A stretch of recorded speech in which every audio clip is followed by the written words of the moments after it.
Number 15 in the Italian collection from 1980 is Alien 2 on Earth. I've often looked at this one in the Italian collection going, really? An Italian knockoff sequel to Alien? That's something I really need to check out.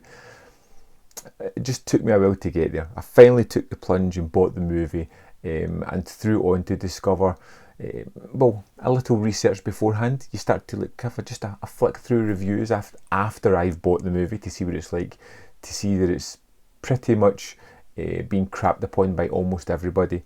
Now, as a sequel from Alien, it's nothing to do with it. It's the usual Italian, let's steal a title and see if we can get a little bit of returns on putting Alien 2 in it.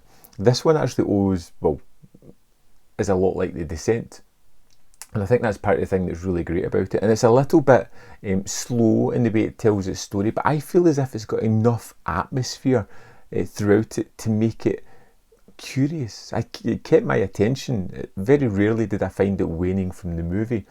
And we find ourselves with a group of cave explorers who are given some interviews. We're introduced to our main character, who's then going to turn up in Krill later on, and they're just getting ready to go back down to this massive cave they've discovered. There's also this interspersed footage of a shuttle coming back to Earth. There's this voiceover type of thing that alludes to these astronauts coming back from space. They've been lost in the atmosphere. Something strange happened.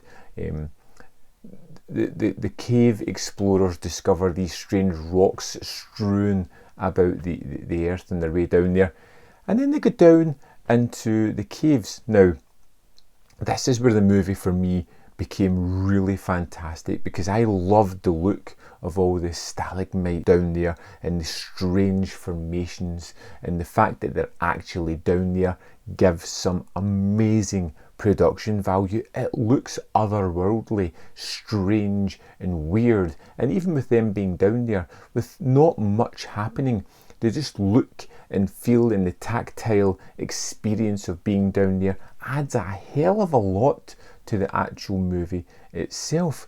And the characters are genuinely kind of fun, and you're just waiting for them to get taken out.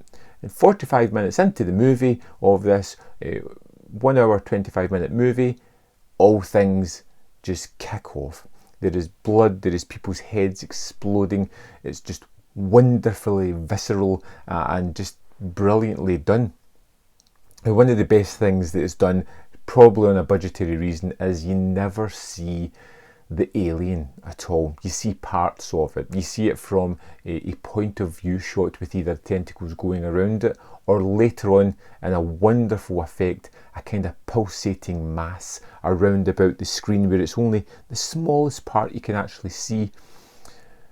And it becomes very much like The Descent. At a certain point, you've got this alien chasing these cave explorers round about these caves. Things get a little bit tight. The look of it's weird. You have this constant fear that something's going to happen to them.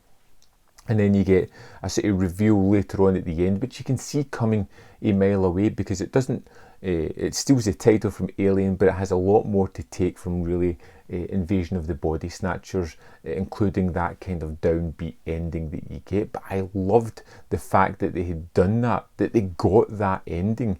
And you can tell that they're kind of shooting the movie on the fly. And the fact that they got some of those shots at the end of empty streets and things like that was just wonderful. Really surprised how they managed to do it, but I loved the fact that they did. And they have this terrific kind of atmosphere going along in this one. Special mention to the score. The score on this thing is utterly amazing, absolutely wonderful. All the way through it, it just adds atmosphere. It really helps build that sense of dread, because, like I said, not a lot happens visually, but the score has a lot to do with really creating that mood. I liked Alien 2 on Earth. It's not a great movie, but it's not a bad one either. It does take its time and really get running, but the effects are great, the story elements are fun, they achieve some big set pieces at the end, considering the lack of budget that they obviously had. The score is just simply too good for the movie. Overall, it's a wonderful score, but it really adds to the atmosphere and mood. Alien 2 on Earth was a real surprise for me. I really enjoyed this one, considering a lot of the negative reviews, considering the poor reputation that the film has. I was surprised to find something that I could really get my teeth into.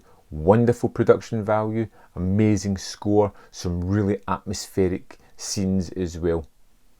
I'd love to know your thoughts on Alien 2 on Earth. Let me know in the comment box below, and I'll see you next time on Man v Film.